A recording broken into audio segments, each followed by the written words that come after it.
Hey everyone, welcome back. Is Rocket Mining crashing the second you tap the icon or closing itself before your dashboard even loads? Here's the fix. First, go ahead and swipe up and force close the Rocket Money completely from your recent apps. Now go to settings, then go to general and check your free space in iPhone storage. Since the app crashes on launch far more often when storage is critically low. Free up room by offloading a few unused apps if storage is too tight. If storage looks fine and it's still crashing, press and hold the Rocket Money app icon. Tap remove app, delete app, then tap delete to fully uninstall it.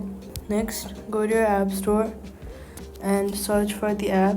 Once you find it, go ahead and tap on it and tap get to reinstall it completely fresh.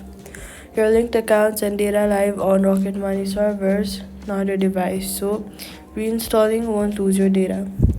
After reinstalling, go to your settings again, go to General, go to Software Update, and install any pending iOS update. Check storage, delete and reinstall from App Store, update iOS, that's all you've got to do. Rocket Money opens without crashing, and that's it. Subscribe for more Rocket Money fixes.